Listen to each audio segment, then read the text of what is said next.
अनुष्का विधि महाविद्यालय, जहां मिलेगी आपके लॉ करियर को नई दिशा, अनुभवी फैकल्टी, आधुनिक सुविधाएं और शानदार प्लेसमेंट। तो आज ही एनरोल करें Anushka law college, behind transport Nagar, Udaipur. शहर की यातायात व्यवस्था को सुदृढ़ बनाने तथा पर्यटकों की सुरक्षा और सुविधा को बेहतर करने के उद्देश्य से गुरुवार को पुलिस लाइन उदयपुर में कार्यक्रम आयोजित किया गया। कार्यक्रम में गुलाब चंद्र कटारिया ने होंडा फाउंडेशन द्वारा जनहित में उदयपुर पुलिस को उपलब्ध कराए गए 26 नए पुलिस पेट्रोलिंग वाहनों को हरी झंडी दिखाकर रवाना किया। इस अवसर पर राज्यपाल कटारिया ने होंडा फाउंडेशन का आभार व्यक्त करते हुए कहा कि संस्था ने पूर्व में भी 25 मोटरसाइकिलें उपलब्ध कराई थी और अब अतिरिक्त वाहनों की सौगात देकर उदयपुर की यातायात व्यवस्था को और अधिक प्रभावी बनाने में महत्वपूर्ण योगदान दिया है। उन्होंने कहा कि पर्यटकों की सुरक्षा और सहायता के लिए पुलिस की मजबूत और सक्रिय मौजूदगी आवश्यक है तथा ये वाहन पुलिस को त्वरित प्रतिक्रिया देने में मदद करेंगे। कटारिया ने कहा कि उदयपुर देश विदेश के पर्यटकों का प्रमुख आकर्षण केंद्र है। ऐसे में पर्यटकों को हर स्तर पर सुरक्षा, सम्मान और सहयोग का अनुभव होना चाहिए, क्योंकि पर्यटन ही उदयपुर की सबसे बड़ी ताकत है।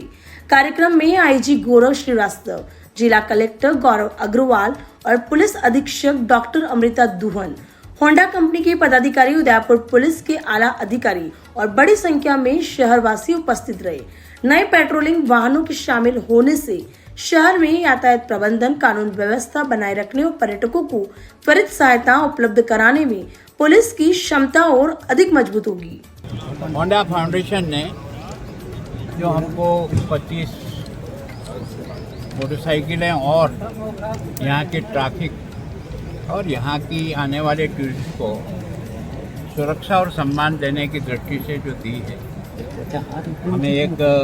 आज कार भी दी है, तो मैं सोचता हूँ इनका बहुत आभार। और पहले भी इन्होंने 25 दी, तो मैं सोचता हूँ उदयपुर जैसे शहर को 50 मोटरसाइकिलें दे करके उन्होंने हमारे ट्रैफिक को मैनेज करने और टूरिस्ट को एक विश्वास दिलाने के लिए कि हर कदम पर आपकी मदद के लिए पुलिस खड़ी है, आप निश्चिंत होकर उदयपुर का भ्रमण करिए, तो इनका सबसे ज़्यादा धन्यवाद और आभार करते। और वास्तव में आज हम सब लोग मौजूद हैं,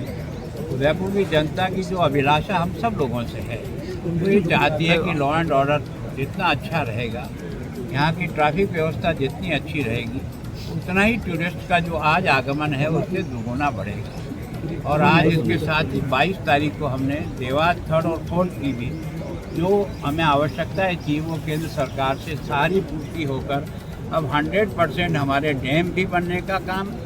फॉरेस्ट की सभी प्रकार की क्लियरेंस हमको मिल गई और हमारी टनल भी बनने का काम लगभग अभी 1300 मीटर टनल बन गई।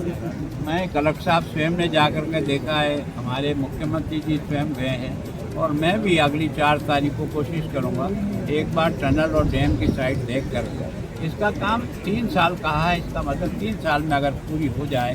तो निश्चित रूप से 1000 MCF पानी हमको, और जो एक तरह से अरब सागर में जा रहा था तो मुड़ कर के हमारी तरफ आएगा, तो हमको ही नहीं, मैं सोचता हूँ फिर चित्तौड़ और उसके बाद है ना, जो हमारा सबसे बड़ा डैम है जो राजस्थान के अधिकांश हिस्से का प्यास बुझाने का काम करता है, उस डैम को भी इसमें पानी मिलने की संभावना है। तो भीलवाड़ा के बाद जितना भी पानी है वो इसरदा से होता हो उसी में जाता है। तो मैं सोचता हूँ सबसे बड़े टूरिस्ट को आकर्षित करने की जो ताकत उदयपुर की है वो हमारी सुंदर झीलें हैं, बड़ी झीलें हैं, तो निश्चित रूप से उसमें सुधार होगा। एक तरफ लॉ एंड ऑर्डर अच्छा होगा, एक तरफ पर्यावरण अच्छा होगा, हमारी जितनी पहाड़ियाँ हैं वो हरी भरी होगी। और मैं सोचता हूँ ये लेपर्ड की जो हमारी सेंचुरी बनने वाली है ये भी 1 साल में तैयार हो जाएगी, तो मैं सोचता हूँ एक टूरिस्ट का नया आकर्षण हमारे यहाँ भी तैयार होगा। और कलेक्टर साहब के DMFC के फंड से जब भी पुलिस को भी देखा कि आज की आधुनिक तक जो सुविधाएँ चाहिए है ना, आर्टिफिशियल इंटेलिजेंस की दृष्टि से ट्रैफिक के, वो 5 करोड़ भी उन्होंने स्वीकृत कर दिया, उनका बहुत धन्यवाद। और मैं सोचता हूँ उदयपुर की जनता से भी मेरी आग्रह और निवेदन है कि टूरिस्ट हमारा एक तरह से सबसे बड़ा ताकत है, इसको हर प्रकार की सुविधा और सम्मान देने के लिए चाहे वो आपके घर में ठहरता है, चाहे आपके होटल में ठहरता है, घाटा खा करके भी उसके मन को बड़ा करने का प्रयास करें। तो उदयपुर एक तरह से दुनिया का नंबर 1 का टूरिस्ट सेंटर बनने की क्षमता रखता है। केवल और केवल हम सब मिल के प्रयास करें।